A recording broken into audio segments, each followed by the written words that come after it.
नमस्ते दोस्तों, आज के इस वीडियो में मैं आप लोगों को परिवर्तनी एकादशी की व्रत कथा सुनाऊंगी। दोस्तों, भाद्रपद माह के शुक्ल पक्ष की एकादशी को पद्दा एकादशी के नाम से जाना जाता है। इस जलझूलनी और परिवर्तनी एकादशी भी कहते हैं। इस कथा का संबंध राजा मंददाता से है, जिन्होंने प्रजा के लिए परिवर्तनी एकादशी का व्रत किया।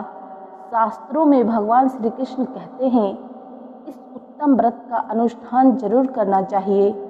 परिवर्तनी एकादशी के दिन कथा के बाद जल से भरे हुए घड़े को ढककर दही और चावल के साथ ब्राह्मण को दान देना चाहिए। साथ ही छाता और जूता भी देना चाहिए।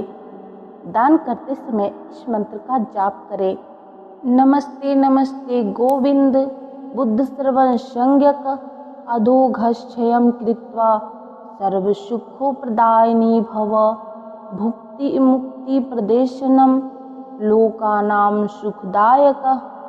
आइए सुनते हैं कथा। एक बार युधिष्ठिर ने भाद्रपद माह के शुक्ल पक्ष की एकादशी का नाम, देवता और पूजा विधि के बारे में पूछा। प्रभु श्री कृष्ण ने कहा, युधिष्ठिर, भाद्रपद माह के शुक्ल पक्ष की एकादशी का नाम परिवर्तनी एकादशी है। इस व्रत के कथा को पढ़ने और सुनने से व्यक्ति के सभी पापों का नाश होता है। इस दिन भगवान ऋषिकेश की पूजा की जाती है। सूर्य वंश में मंदधाता नामक एक चक्रवर्ती सत्य प्रतिज्ञ और प्रतापी राजा थे। उनके राज्य में अकाल नहीं पड़ता था, प्रजा को मानसिक चिंता नहीं सताती थी और व्याधियों का प्रकोप भी नहीं होता था।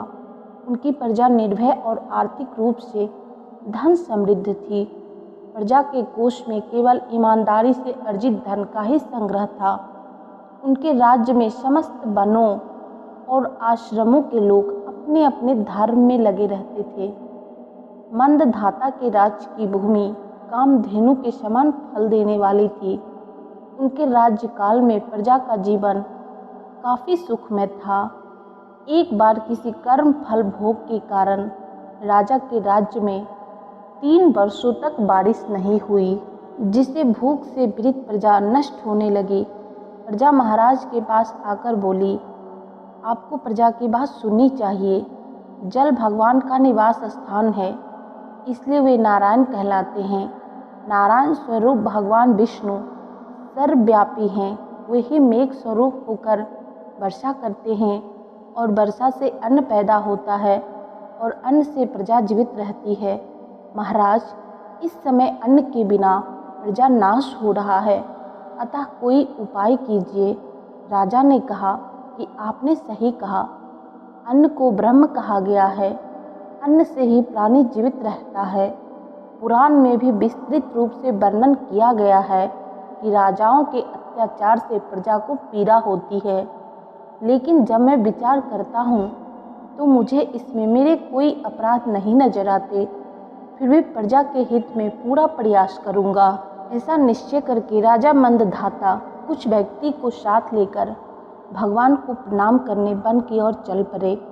वहाँ मुनियों और तपस्वियों से मिले। एक दिन उन्हें ब्रह्मपुत्र अंगिरा के दर्शन हुए। उनको देखते ही राजा ने दोनों हाथ जोड़कर मुनि के चरणों में प्रणाम किया। मुनि ने भी राजा का अभिनंदन स्वीकार किया और राज्य के बारे में पूछा। राजा ने प्रजा का हाल बताकर मुनि के स्वास्थ्य के बारे में पूछा। मुनि ने राजा को आसन और अर्घ्य दिया। मुनि ने राजा के आने का कारण पूछा तो राजा ने बताया कि मेरे राज्य में सब कुछ चल रहा था, लेकिन किसी कारणों से वर्षा का अभाव हो गया है। इसकी वजह मुझे नहीं पता। ऋषि अंगिरा बोले, सतयुग सबसे उत्तम युग है। इसमें लोग परमात्मा के चिंतन में लगे रहते हैं। इस युग में केवल ब्राह्मण ही तपस्वी होते हैं, दूसरे लोग नहीं। तुम्हारे राज्य में एक शूद्र तपस्या करता है और इसी कारण वर्षा नहीं होती। तुम इसे प्रतिकार में यज्ञ करो, जिससे यह दोष शांत हो जाए। राजा ने कहा, मुनिवर, एक तो वह तपस्या में लगा है और उसका कोई अपराध भी नहीं है, इसलिए मैं उसकी तपस्या अवरोध नहीं उत्पन्न करूँगा।